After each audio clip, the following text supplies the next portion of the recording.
Thanks for tuning in, and figured you might because the MOE X22 by Magpul, the Hunter, I've heard tons of reviews on, but this thing, not so much, which surprised me. It's been out for a few months at the time I'm doing this video now, and the reason I got this was because I upgraded to a new barrel for existing 1022 I had, which was larger in diameter, so my trusted true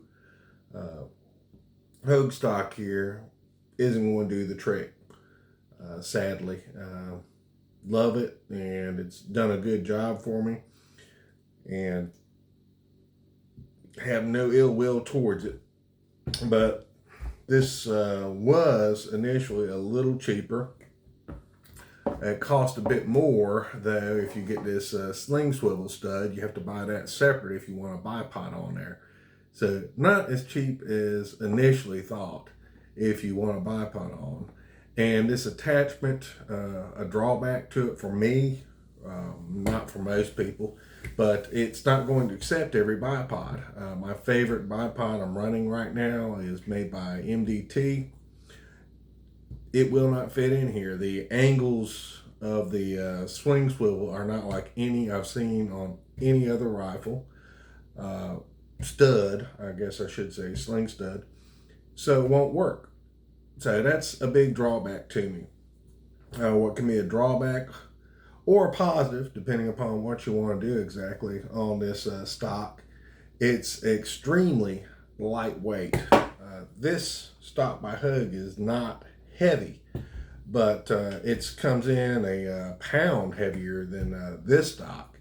And even with a 22 long rifle, I've shot using this stock now a few times, you can feel the recoil pushing back on you. Of course, I've got a carbon fiber bull barrel shooting in this thing, so that's going to be significantly lighter than a lot of you are going to run.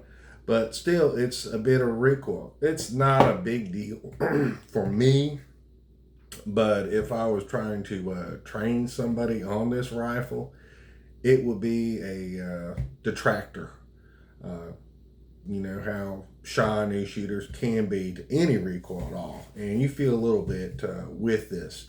So that can be a detractor. But at the same time, if you're wanting to shoot squirrels and hiking in the woods for a good portion of the day, that less weight by a pound, that's not a bad thing.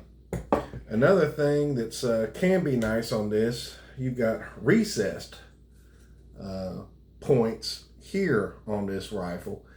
So for a sling, an actual sling with this rifle is going to be out of the way. And if you're riding it on a bag, this is not going to be in the way at all. Unlike on the Hogue. I've debated more than once on just taking that rear sling point off of this thing in the past. But this stock, it's got some benefits to it. It does, when you screw your 1022 into place, it does fit snugly in there. Saw no issues with my accuracy being worse with this. That, like I said, somebody was a little more conscious of the recoil. Might be. It might take me a little longer for follow-up shots with this stock versus the Hogue or something else that's a little bit heavier with my configuration for my 1022. I'm not telling you this is a bad pick, but it's not the best pick for me, having shot several hundred rounds through it now. And I think after I get done with this video today, thank you Amazon for letting me try this out. I'm returning it along with that sling stud swivel. It's not for me, guys.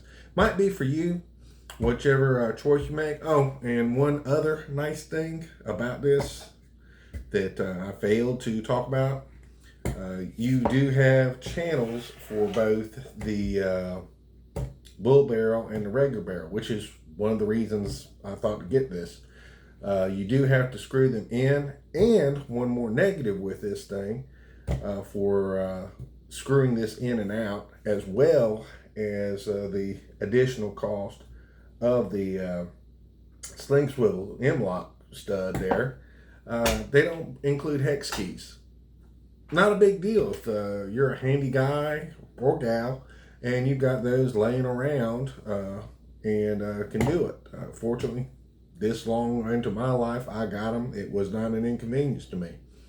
If you don't have them just laying around, you might want to go ahead and go to Harbor Freight and buy a key set before you even think about buying this, because you're not going to be able to put all this together unless you're wanting to shoot a standard barrel out of this thing, which is the way it comes configured to you. So I don't think I'm forgetting anything else now. Thanks for tuning in, and whichever of these you think is the best choice for you for a budget aftermarket upgrade to your 1022, I wish you the best of luck. Thank you, and God bless.